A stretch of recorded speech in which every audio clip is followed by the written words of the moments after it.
ओम नमो भगवते वासुदेवाय नमो नमस्कार बंधुगण आपण मानकु आम यूट्यूब चैनल को स्वागत। बंधुगण आज आम आपण मानकु कहबू 7 तारीख विषय कि 7 तारीखर दिनटी आपणकर किपरि साब्यस्त हेबो कि ए दिन आपणकर विशेष भाव किपरि कटिबो ता सहित जदि कहिबा केउ केउ क्षेत्र रे आपणकु फायदा हेबो केउ केउ जिनिस रे आपणकु सावधानता अवलंबन करबाकू पड़िबो आपणक लव लाइफ किपरि रहिबो क्यारियर किपरि रहिबो बिजनेस आउ व्यापार किपरि रहिबो ता सहित स्वास्थ्यर किछि महत्वपूर्ण इनफॉरमेशन मध्ये आमे आपण मानको भिडियो रे कहबू आ भिडियो शेष रे आमे आपण मानको गोटे उपाय विषय रे मध्ये कहबू जहा द्वारा आपण आजिर दिन को आहुरी अधिक शुभ और मंगलदायक साब्यस्त करि परिबे।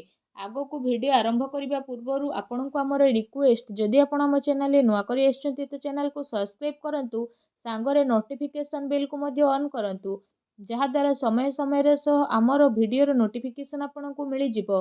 तो आसंतु जानिबा कि केमिति रहिबो आपन को पई 7 तारीखर दिन। जदि सबुठारु प्रथमे आमे आपण माननकु कहिबू कि कोन आजि आपणक पई पॉजिटिव रहिबा पई जाउछि जदि आमे कहिबा तो फ्रेंड्स आजि कोनोसी कार्य को नेकी भल सफलता प्राप्त हेबार संभावना बनू अछि। जदि आपण कौनसी भी प्रकारर कार्य योजना को विस्तार करबा पई चेष्टा करुथिले किंबा कौनसी नुआ कार्यर आरंभ करबा पई चाहुथिले तो विशेष भाव रे सेथिरे आपणको भल सफलता मध्ये प्राप्त हेबो। एहा सहित जदि आमे कहिबा भूमि भवन वाहन आदि किणा किणीर मध्ये विशेष भाव रे जे जोग बनुछि वैज्ञानिक दृष्टिकोण एवं उन्नत भावना आपणको आगो को बढ़ाइबारे सहायता प्रदान करिवो। बड़ वृद्धंकर आशीर्वाद आउ सहयोग आपणको उपरे विशेष भाव रे बनी रहिबो। ता सहित जो समाचार को प्राप्त करबा पई आपण काफी समय रु प्रयास करि आसुथिले आज से सबुरे आपणको विशेष भाव रे सफलता मिलिबो।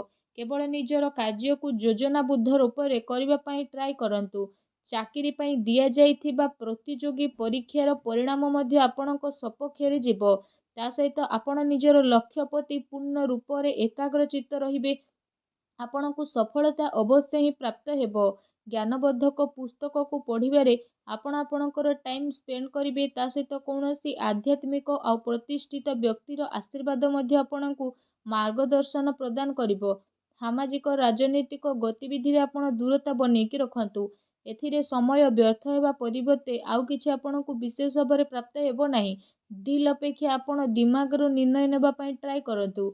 एहा सहित जदि कहिबा आपणकर स्वाभिमान कौनसी भी परिस्थिति रे हिम्मतर साथ छाड़िबो नाही। एहा आपणको पई सबुठारु अधिक बड़ संपत्ति रहिबो। संतानक शिक्षा संबंधित कौनसी महत्वपूर्ण कार्य मध्य हेबो।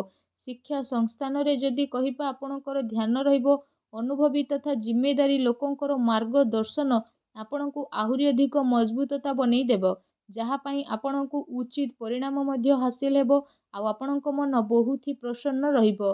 फ्रेंड्स आसंतु जानिबा ए दिन रे आपणको पई कोन नेगेटिव रहिछि। भूल कथा वार्तार प्रतिकार करिबा द्वारा ओ कारण रे लोक माने आपणको विपक्ष रे आसीबे आ आपणको सब कार्य बहुत ही समझौता आ गभीरतार सह करिबार आवश्यक रहिछि। टिके भी भूल बुझाबणार परिमाण आपणको घातक होई पारे। एथिपाई कौनसी संपर्कितक स्वास्थ्य को नहीं आपण टेंशन रे रही पारंती। विद्यार्थी माने हास परिहास एवं मनोरंजन आदि व्यर्थ काम रे पड़ी कि निजर काम रे समझौता आदु करंतु नहीं। पैसार मामला रे विशेष भाव रे कहा उपरे आपणको सावधान रहिबा पई पड़िबो। ता सहित राजनीति मामला रे कार्य रे बहुत अधिक सावधान रहिबार आवश्यकता रहिछि। एहा सहित कौनसी नुआ निवेश करिबा पूर्वरु आपण भल भाव रे जांच पड़ताल करि नियंतु। ए समय रे आर्थिक स्थिति किछि मंद आपणकर रही पारे। घरर बड़ वृद्ध बा वरिष्ठ सदस्यक स्वास्थ्यर आपणको विशेष रूप रे ध्यान रखिबार आवश्यकता रहिछि। अजणा एवं अपरिचित लोकंक द्वारा व्यवहार रे लेण देण रे सावधान रखिबार विशेष आवश्यकता रहिछि। खर्च उपरे आपण नियंत्रण रखंतु। एहा द्वारा आपणकर आर्थिक स्थिति काफी टाइम पर्यंत सुधुरी जिवो। ता सहित घरर लोकंक भितरे कौनसी हल्का फुल्का नोकझोक बा मतभेदर स्थिति मध्ये आपणकर उत्पन्न होई पारे। कौनसी संपर्कितक संबंधित कौनसी अप्रिय समाचार आपणको विचलित मध्ये करि पारे। सेथिपाई आपणको धैर्य एवं संयमता बनेकी रखिबा अति आवश्यकता रहिछि। आसंतु जानिबा आपणकर लव लाइफ आज किपरि रहिबो। ଯେଉଁ ଲୋକମାନେ ଏପର୍ଯ୍ୟନ୍ତ ସିଙ୍ଗେଲ୍ ଅଛନ୍ତି ସେମାନଙ୍କ ଜୀବନରେ କୌଣସି ପ୍ୟାରା ସାଥୀ ଆସିପାରନ୍ତି। ତା ସହିତ ନିଜର ପ୍ରେମ ଜୀବନକୁ ଗଭୀରତା ଦେବା ଏବଂ ଜଣେ ଆଉ ଜଣଙ୍କୁ ବୁଝିବାରେ ଦିନ ଆସିଯାଇଛି। ଜୀବନସାଥୀ ଏବଂ ପରିବାରଜନଙ୍କର ସହଯୋଗ ଆପଣଙ୍କର ଆତ୍ମବଳ ଏବଂ ଆତ୍ମବିଶ୍ୱାସକୁ ବଢ଼େଇ ଦେବ। ଆଉ ଆପଣ ଚିନ୍ତାମୁକ୍ତ ହୋଇକି ନିଜର ସବୁ କାର୍ଯ୍ୟକୁ ଧ୍ୟାନ ପ୍ରଦାନ କରିବେ। ଦାମ୍ପତ୍ୟ ସମ୍ବନ୍ଧରେ ଆପଣଙ୍କର ମଧୁରତା ଆସିବ। ପରିବାରର ପ୍ରାଥମିକତା ଆପଣଙ୍କର ବନିଯିବ। ଜୀବନସାଥୀ ଆପଣଙ୍କର ପରିସ୍ଥିତିରେ ପୂର୍ଣ୍ଣ ରୂପରେ ସହଯୋଗ ପ୍ରଦାନ କରିବେ। ତା ସହିତ ଏକାଗ୍ରତା ଏବଂ ଘରର ବୃଦ୍ଧ ଲୋକଙ୍କର ଆଶୀର୍ବାଦ ଏ ସମୟରେ ଆପଣଙ୍କର ଆତ୍ମବିଶ୍ୱାସକୁ ବିଶେଷ ଭାବରେ ବଢ଼ାଇବ। ତା ସହିତ ପରିବାରରେ ଏ ଦିନରେ ଶାନ୍ତିର ବାତାବରଣ ରହିବ। ସନ୍ତାନଙ୍କର ଖୁସି ଏବଂ ଅଧ୍ୟୟନ ସମ୍ବନ୍ଧିତ ଜାନକାରୀ ଆପଣ ଅବଶ୍ୟ ନେଇପାରିବେ। କୌଣସି ପୁରୁଣା ମିତ୍ରଙ୍କ ମିଶିବା କାରଣରୁ ଖୁସି ମଧ୍ୟ ଆପଣଙ୍କୁ ବିଶେଷ ଭାବରେ ପ୍ରାପ୍ତ ହେବ। ଆସନ୍ତୁ ଜାଣିବା ଆପଣଙ୍କର ବ୍ୟବସାୟ କ୍ୟାରିୟର କିପରି ରହିବ। ଏ ଦିନରେ ଆକସ୍ମିକ ଧନଲାଭର ପ୍ରବଳ ଯୋଗ ଆପଣଙ୍କ ପାଇଁ ବନୁଛି।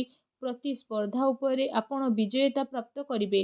ନୂଆ କାର୍ଯ୍ୟ ଆରମ୍ଭ କରିବା ପୂର୍ବରୁ ସମୟ ଆପଣଙ୍କ ପାଇଁ ବହୁତ ହି ଭଲ ରହିବ। ତା ସହିତ କାର୍ଯ୍ୟ କ୍ଷେତ୍ରରେ ଯଦି କହିବା କାମର ଅଧିକତା ରହିବ ଆଉ ଦିନ ଆପଣଙ୍କର ଦୌଡ଼ା ଦୌଡ଼ିରେ ଯିବ। ଏହା ସହିତ ଆପଣ ପୂର୍ବ କିଛି ଟାଇମ୍ରେ ନିଜର ବ୍ୟାପାରରେ ଯାହା ବି ପରିଶ୍ରମ ଆପଣ କରୁଥିଲେ ତ କାଫି ଟାଇମ୍ ପର୍ଯ୍ୟନ୍ତ ଆପଣଙ୍କୁ ତାର ସକାରାତ୍ମକ ପରିଣାମ ମଧ୍ୟ ହାସିଲ ହେବ ତଥା କାରବାରର ବିସ୍ତାରତ ସମ୍ବନ୍ଧିତ ନୂଆ ଯୋଜନା ମଧ୍ୟ ଆପଣଙ୍କର ବନିବ। ଏହା ଆପଣଙ୍କ ପାଇଁ ଅବଶ୍ୟ ହିଁ ଲାଭଦାୟକ ସିଦ୍ଧ ହେବ। ବ୍ୟବସାୟରେ ନୂଆ ନୂଆ ପ୍ରୟୋଗ ଦ୍ୱାରା କାମ କରିବା ଆପଣଙ୍କ ପାଇଁ ଅତି ଆବଶ୍ୟକ ରହିଛି, କାରଣ ବର୍ତ୍ତମାନ ସ୍ଥିତି କାରଣରୁ କାର୍ଯ୍ୟରେ ପରିବର୍ତ୍ତନ ଆପଣଙ୍କୁ ନିହାତି ଭାବରେ ଦେଖିବାକୁ ମିଳିବ। ଯଦି ଆପଣ ଭୂମି ଆଦିରେ ନିବେଶ କରିବାର ପ୍ରୋଗ୍ରାମ ବନେଇ ରଖୁଛନ୍ତି ତ ଆପଣ ସେସବୁରେ ନିବେଶ ମଧ୍ୟ କରିପାରିବେ।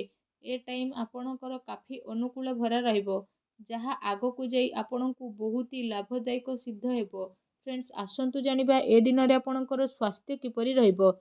ଫ୍ରେଣ୍ଡସ୍, ଏ ଦିନରେ ଆପଣ ଆପଣଙ୍କ ଶରୀରର କ୍ଷମତାକୁ ବନେଇକି ରଖିକି ନିଜର ସବୁ କାମକୁ ପୁରା ଶାରୀରିକ କ୍ଷମତାର ସହ ଆଗକୁ କରିବା ପାଇଁ ଟ୍ରାଏ କରିବେ। ତା ସହିତ ଆପଣଙ୍କର ସ୍ୱାସ୍ଥ୍ୟ ବହୁତ ହି ଭଲ ଏ ଦିନରେ ରହିବ। ଆପଣ ନିଜକୁ ଚିନ୍ତା ମୁକ୍ତ ଏବଂ କାଫି ଊର୍ଜାବାନ ବୋଲି ଅନୁଭବ କରିବେ।